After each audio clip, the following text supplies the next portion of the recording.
तो देखो बच्चों, परिवर्तन में हम पढ़ रहे हैं पद संख्या 6। ठीक है, सुमित्रा नंदन पंत का परिवर्तन जो पढ़ रहे हैं पद संख्या 6, जिसमें हम पढ़ते हैं अहे निष्ठुर परिवर्तन, हे कठोर परिवर्तन, तुम्हारा ही तांडव नर्तन। तुम्हारे द्वारा किया गया तांडव नृत्य है विश्व का करुण विवर्तन। जितना भी विश्व में करुणा में उलटफेर है या इधर उधर वस्तुओं का या व्यक्तियों का होना है, वो सब तुम्हारा ही तांडव नृत्य है। संसार में जितना भी विनाश है, हम कह सकते हैं वो सब तुम्हारे तांडव नृत्य के द्वारा ही संभव होता है।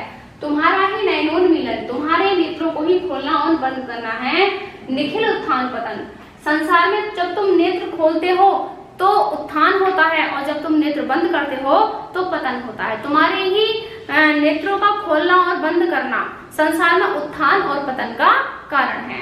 अर्थात जब तुम नेत्र खोलते हो तो सृजन होता है, और जब तुम नेत्र बंद करते हो तो विनाश होता है। सब कुछ तुम्हारे द्वारा ही संसार में होता है, अर्थात परिवर्तन के द्वारा ही सब कुछ संसार में हो रहा है, संभव है। अरे बासुकी सहस्त्र फन, आगे कहते हैं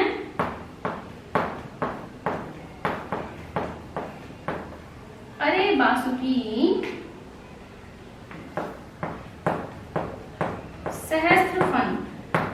यहाँ पर परिवर्तन को बासुकी नाग के समान हजार फन वाला बताया गया है कि हे परिवर्तन, तुम तो बासुकी नाग के समान हजार फन वाले हो। अर्थात वो कोई स्थान नहीं है जहां तुम व्याप्त नहीं हो, तुम संसार के प्रत्येक स्थान पर व्याप्त हो। लक्ष्य अलक्षित चरण तुम्हारे चिन्ह निरंतर, है ना। तो देखिए कह रहे हैं लक्ष्य अलक्षित, तुम्हारे लाखों, अलक्षित माने ना दिखाई देने वाले चरण, चरण तुम्हारे लाखों ना दिखाई देने वाले चरण, चिन्ह निरंतर,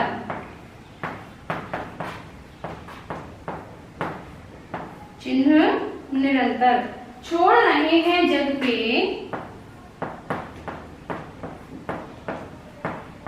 छोड़ रहे हैं जग के विक्षत वक्ष स्थल पर।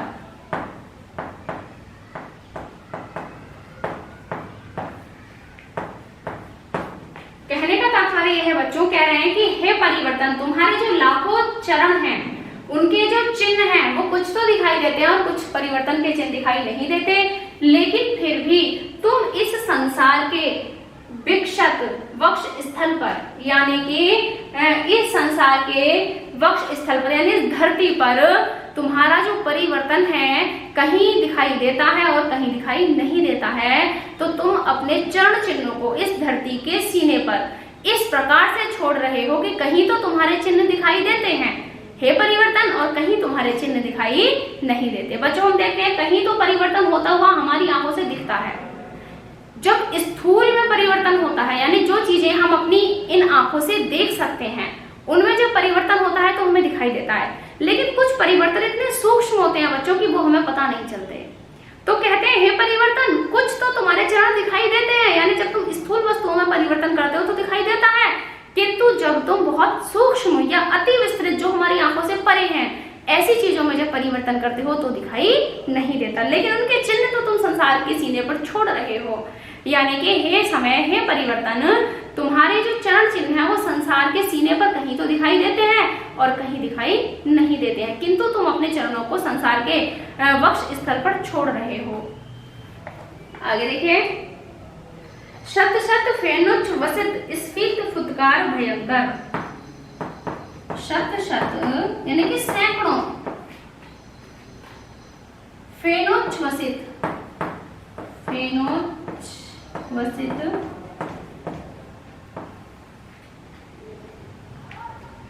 स्फीत फुत्कार भयंकर, स्फीत फुंकार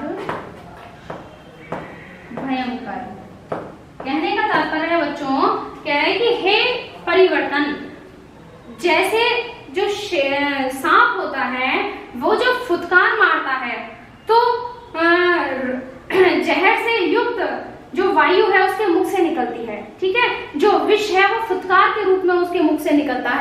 उसी प्रकार से तुम जब जब परिवर्तन करते हो संसार में, कुछ करुणाशील यानी कुछ दुखी यानी कुछ बुरा परिवर्तन जब करते हो, तो मानो जो संसार में बुरे परिवर्तन है, जैसे कि मान लीजिए भूकंप है, बाढ़ है, जलजला है, ये सारी चीजें हैं, मतलब ज्वालामुखी का विस्फोट होना है, जिस तरह से हम देखते हैं कभी सुनामी आई, कभी कुछ हुआ, तो ये जो परिवर्तन है बहुत जल्दी होने वाले हैं। तो मानो ये परिवर्तन रूपी सांप की फुटकार से निकले गए जहर के द्वारा ही हुआ है। ठीक है, तो ऐसा हम मानते हैं कि संसार में जितने दुखकारी परिवर्तन है वो सब तुम्हारी जहरीली फुटकार है।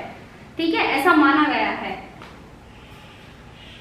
घुमा रहे घनाकार जगती का अंबर, घुमा रहे घनाकार जगती का अंबर। कहते हैं कि हे परिवर्तन, तुम ही हो जो धरती और आकाश को अपनी दूरी पर, धरती को अपनी दूरी पर घुमा रहे। ठीक है, तुम्हारे ही द्वारा आकाश अपनी जगह स्थिर है। ठीक है, अब देखिए, मृत्यु तुम्हारा गरल दंत। अब तुम्हारा जो जहरीला दांत है वो क्या है? वो है मृत्यु। तो देखिए, मृत्यु तुम्हारा गरल माने जहरीला, दंत माने दांत। मृत्यु तुम्हारा गरल दंत कंचुक कल्पांतर, कंचुक कल्पांतर। कहते हैं जो मौत है, ये जो मृत्यु है वही तुम्हारा जहरीला दांत है। और संसार में देखिए बच्चों, ये जो समय का अंतर है, कल्पांत माने ये जो समय का अंतर है वो तुम्हारी केचुरी है। जैसे सांप होता है, कुछ समय के बाद केचुरी बदलता है, तो यदि हम ये मान लें कि परिवर्तन सांप है, तो परिवर्तन यदि सांप है तो वो क्या बदलेगा? समय बदलेगा। तो ये जो समय है यानी दो कालों के बीच का जो अंतराल है, तो ये जो कल्पांतर यानी समय का जो अंतराल है वो तुम्हारी केचुरी है। ठीक है, यानी कि समय के अनुसार तुम रूप बदलते रहते हो। ठीक है, तो समय जो है वो तुम्हारा केचुरी है।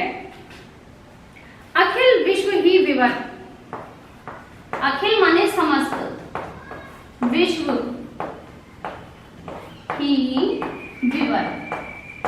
कहते हैं कि जो समस्त संसार है, ठीक है, वो क्या है? तुम्हारा रहने का स्थान। विवर माने होता है बिल। जैसे सांप बिल में रहता है, परिवर्तन संसार की प्रत्येक स्थान पर रहता है, कण कण में परिवर्तन रहता है। तो ये कहते हैं कि देखिए, अखिल विश्व ही विवर, समस्त विश्व तुम्हारा रहने का स्थान है। वक्र कुंडल दिग्मंडल, आगे देखिए, वक्र कुंडल दिग्मंडल। ये जो दिशाएं हैं, चारों जो दिशाएं हैं, यही तुम्हारी कुंडल माने कुंडली हैं। अर्थात चारों दिशाओं में सभी ओर से संसार को घेर कर तुम कुंडली मारकर बैठे हुए हो। सांप जब बैठता है बच्चों तो वो गोल गोल कुंडली मारकर फन इस प्रकार से करके बैठता है। ठीक है, तो तुमने इस सारे संसार को चारों ओर से घेर रखा है, कुंडली बना करके अपने अंदर समाहित कर रखा है, और उसके ऊपर से अपना फन फैलाकर तुम बैठे हुए हो। तुम यानी कि सहस्त्र फन वाले नाग के समान हो, एक फन नहीं जिसके हजारों फन होते हैं, ऐसे बासुकी नाग के समान हो।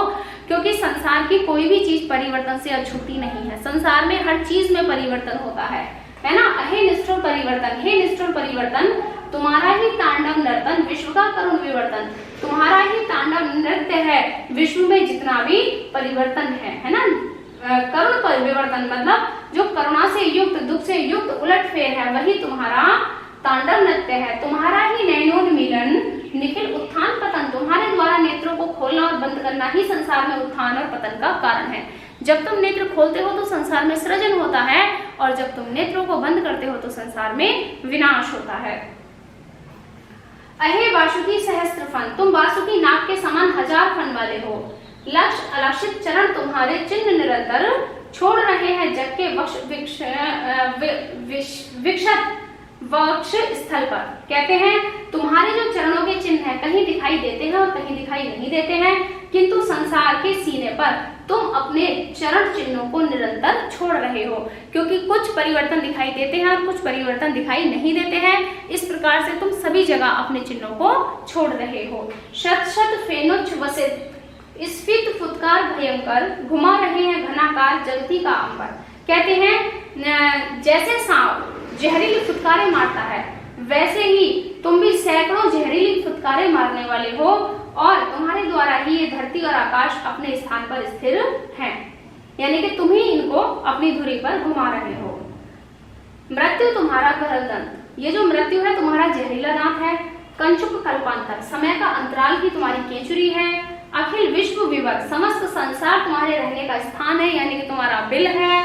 और वक्र कुंडल दिग्मंडल, और ये जो चारों दिशाएं हैं, ये जो समस्त दिशाएं हैं, ये तुम्हारी कहना चाहिए कुंडली है। जैसे सांप कुंडली मारकर बैठता है, उसी प्रकार से तुम जो है इस संसार में कुंडली मारकर बैठे हुए हो। ठीक है, तो इस प्रकार से बच्चों हम ये देखते हैं कि यहाँ पर जो परिवर्तन की तुलना की गई है वो वासुकी नाग से की गई है। जिस प्रकार से नाग खतरनाक होता है, उसी प्रकार से ये जो है परिवर्तन भी खतरनाक होता है। ठीक है, चलिए अब जो ये हमारा शीर्षक है परिवर्तन, ये पूरा हो चुका है।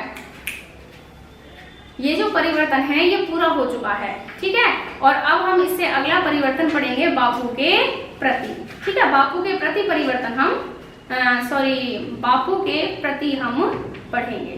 ठीक है,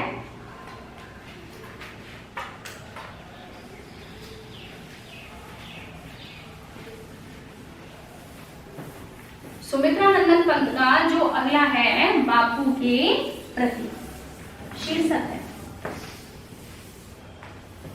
वो हम पढ़ेंगे।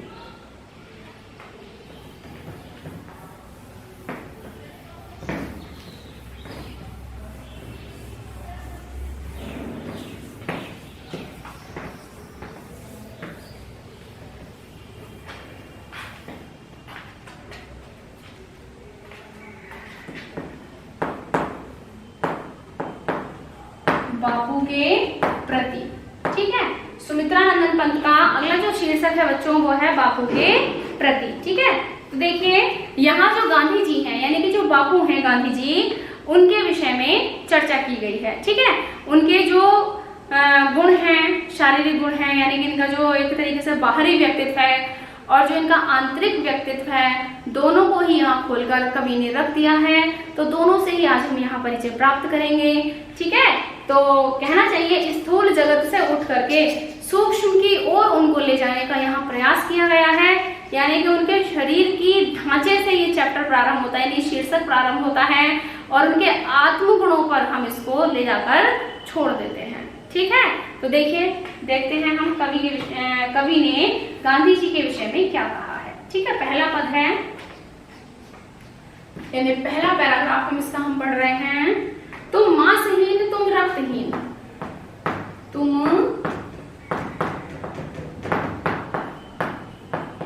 मांसहीन, तुम रक्तहीन। क्या माना है गांधी जी को? हे गांधी जी, आप तो मांसहीन हैं, रक्तहीन हैं, क्योंकि आप बहुत कमजोर हैं, केवल हड्डियों का ढांचा मात्र है ना।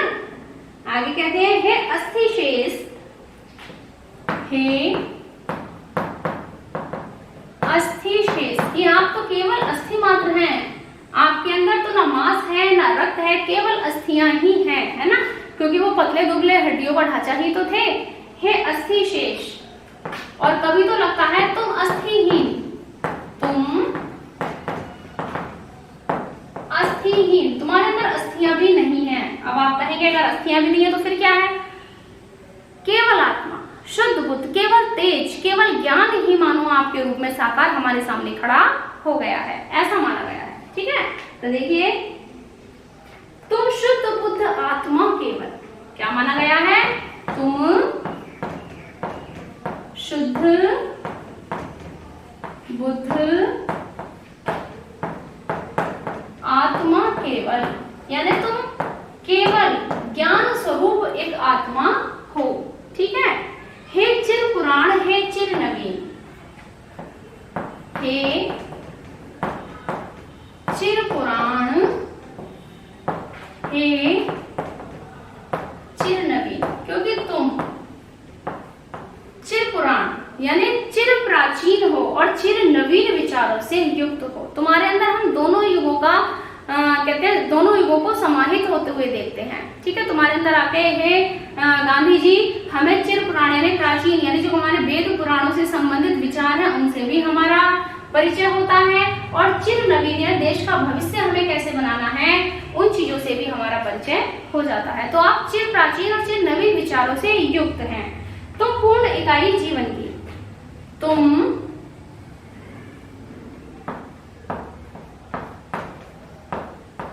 पूर्ण इकाई जीवन की, तुम जीवन की पूर्ण इकाई हो। ठीक है, जिसमें अपार भव शून्य लीन, जिसमें अपार भव शून्य लीन। कहते हैं हे गांधी जी, आप जीवन की पूर्ण इकाई हैं, यानी तुम जीवन की पूर्ण इकाई हो, है ना, जिसमें असार भव शून्य लीन, जिसमें ये समस्त संसार, जो असार यानी असार कहते हैं परिवर्तनशील, है ना, जिसका कोई सार नहीं होता, यानी कि ये जो मृत्यु लोक है, यानी कि जो भावनाओं का संसार है, ये पूरी तरह से आप में लीन हो जाता है, यानी जो दृश्यमान जगत है, असार संसार है, पूरी तरह से आप में लीन हो जाता है। आधार अमर होगी जिस पर, आप वह आधार हैं, अमर आधार, है ना, आधार अमर होगी जिस पर, होगी जिस पर भावी संस्कृति समासीन, भावी माने भविष्य में आने वाली, संस्कृति जो है भारत की,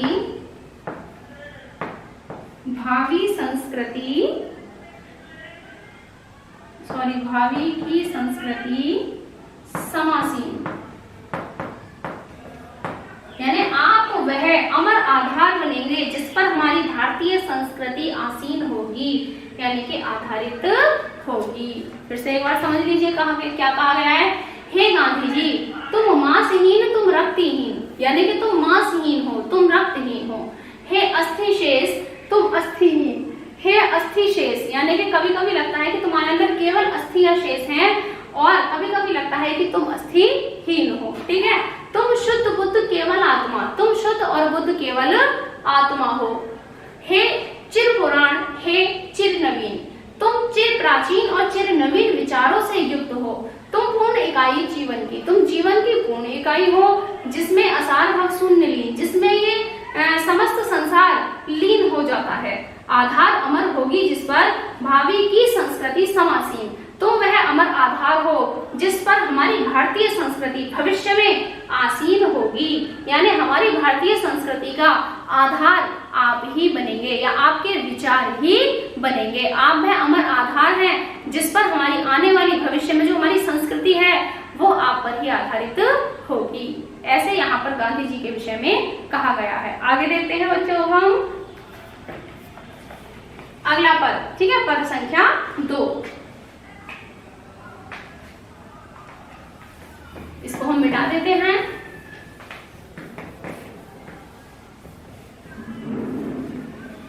ठीक, पद संख्या यहाँ पर हम 2 देखेंगे।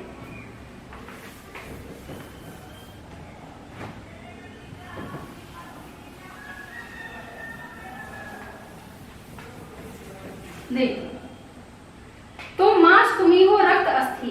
अब कहते हैं जो हमारी भारतीय संस्कृति होगी आने वाली भविष्य में, तुम उसका मांस हो, तो तुम मांस, तुम हो रक्त, तुम हो रक्त, तुम हो मांस, तुम हो रक्त, अस्थि, यानी तुम ही अस्थि हो हमारी आने वाली भारतीय संस्कृति के आधार की, निर्मित जिससे,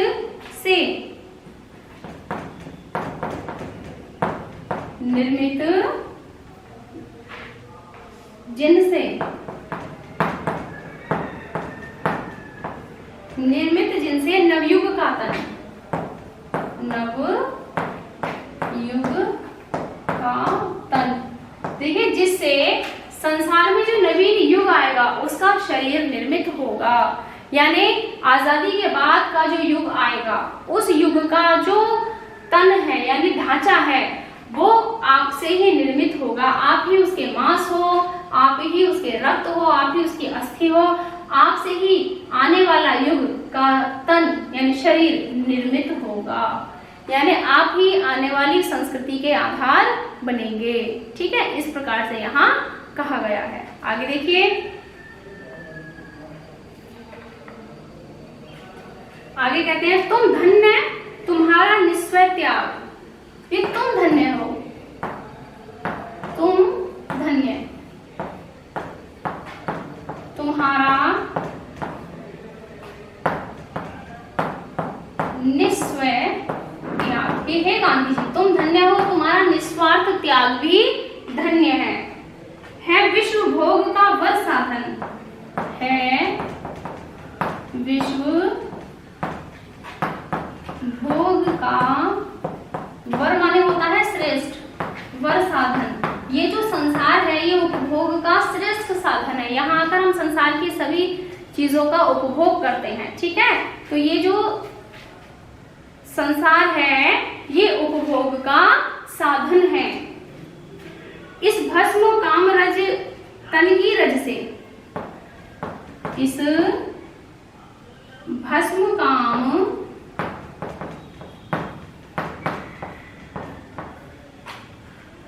तन की रज से,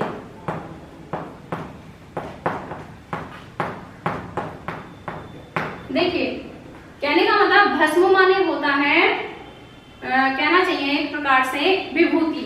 ठीक है, काम माने होती है इच्छाएं, है ना। इच्छाओं से जले हुए इस शरीर की, रज माने धूल से, ठीक है, इच्छाओं से भस्म हुए इस शरीर की धूल से। ठीक है, जब पूर्ण काम नव जग जीवन,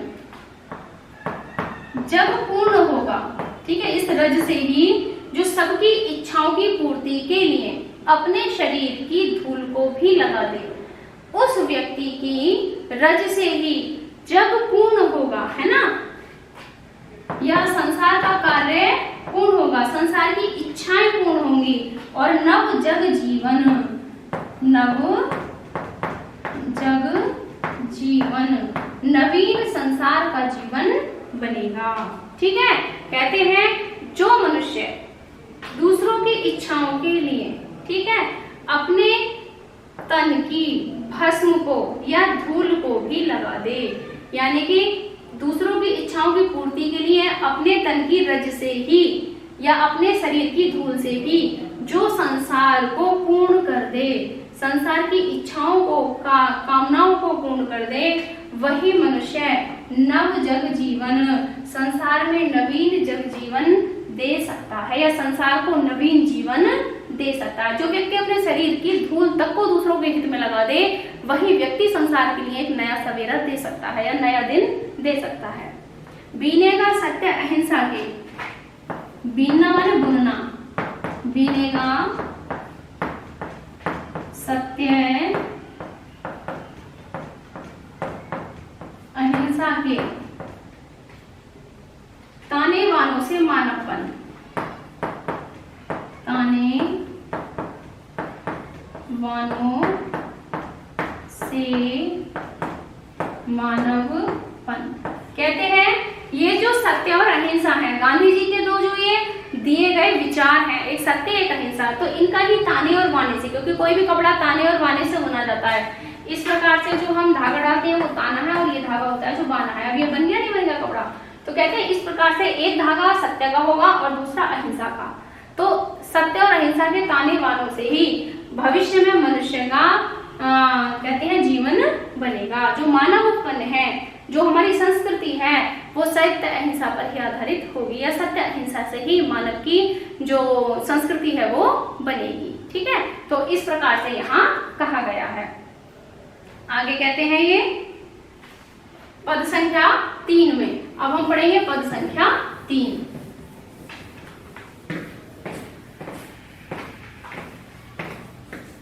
देखिए पद संख्या 3 में देखते हैं, सुख भोग खोजने आते सब। ये बता रहे हैं संसार में सब सुख और भोग खोजने आते हैं। सुख भोग खोजने आते सब। संसार में सब सुख और भोग ही खोजने आते हैं। जिसका जन्म हुआ है वो अपना सुख और अपने ही भोग ढूंढता है संसार में। आए तुम करने सत्य खोज। आए तुम करने सत्य खोज। तुम इस संसार में सत्य की खोज करने आए। ठीक है, संसार में सब कैसे आते हैं? अपना सुख और अपने उपभोग खोजने आते हैं, मगर तुम एक व्यक्ति ऐसे हो जो सत्य की खोज करने आए। ठीक है, सत्य की खोज करने तुम आए हो। जग की मिट्टी के पुतले जन। जग की मिट्टी यानी संसार की मिट्टी के ही सब पुतले हैं। जग की मिट्टी के पुतले जन, सॉरी, जग की मिट्टी के पुतले जन। ये जो संसार के लोग हैं वो मानो इस जग की मिट्टी के बने हुए पुतले हैं। ठीक है, तुम आत्मा के मन के मनोज। तुम आत्मा के और मन के, मनोज माने कमल हो। संसार में सब तो मिट्टी के पुतले हैं और तुम आत्मा के कमल हो। ठीक है, यानी तुम आत्म स्वरूप हो, बाकी सब पुतले हैं। आगे देखिए, जड़ता हिंसा स्पर्धा में भर। तुमने संसार की जड़ता में, जड़ता माने एक तरीके से कहते हैं जिसको कि व्यक्ति जड़वत हो गया है, वो कुछ कर्म करना नहीं चाहता है। ठीक है, उस स्थिति को कहते हैं जड़। हिंसा, हिंसा माने होती है लड़ाई झगड़ा। जड़ता में, हिंसा में और स्पर्धा में। स्पर्धा माने होड़, स्पर्धा में भर माने भर दिया। क्या भर दिया? चेतना, चेतना माने जागृति। जड़ता में जागृति, हिंसा में अहिंसा और नम्रोज। स्पर्धा में क्या भर दिया? नम्र ओज यानी कि नम्रता और वीरता। ठीक, संसार में क्या व्याप्त थी? जड़ता, हिंसा, स्पर्धा, और तुमने उन सब में भर दी चेतना, अहिंसा और नम्रोज। ठीक है, पशुता का पंकज बना दिया। पशुता का पंकज बना दिया। देखिए आप कितनी बड़ी शक्ति है कि आपने संसार में चारों पशुता फैली हुई थी। जैसे आक्रामक पशु होते हैं वैसे पशुबल चारों ओर फैला हुआ था और आपने उन सबको कमल के समान कोमल बना दिया। ठीक है, पशुता को भी आपने कमल बना दिया, पंकज बना दिया। ठीक है, तुमने मानवता का सरोज, तुमने चारों ओर मानवता का सरोज माने कमल खिला दिए। तुमने मानवता का सरोज, तुमने चारों ओर मानवता के कमल खिला दिए। ठीक है, तो पद संख्या 3 यहाँ पूरी होती है। फिर से बता देती हूँ एक बार। सुख भोग खोजने आते सब। इस संसार में सब सुख और भोग खोजने आते हैं। आए तुम करने सत्य खोज। हे गांधी जी, तुम संसार में सत्य की खोज करने आए। जग की मिट्टी के पुतले जन। इस संसार में सब मिट्टी के पुतले मनुष्य हैं। तुम आत्मा के मन के मनोज, तुम आत्मा के और मन के कमल हो। जड़ता, हिंसा, स्पर्धा में भर, चेतना, अहिंसा, नम्रोज। तुमने जड़ता में चेतना, हिंसा में अहिंसा, स्पर्धा में नम्रोज भर दिया। पशुता का पंकज बना दिया। तुमने पशु बल को भी कमल के समान सौंदर्यशाली और कोमल बना दिया। तुमने मानवता का सरोज, तुमने चारों ओर मानवता की भावना का कमल खिला दिया। इस प्रकार बच्चों हमने यहाँ पद संख्या 3 पढ़ ली। अब चौथी पद संख्या लेकर अगली वीडियो में मिलेंगे। तब तक के लिए धन्यवाद।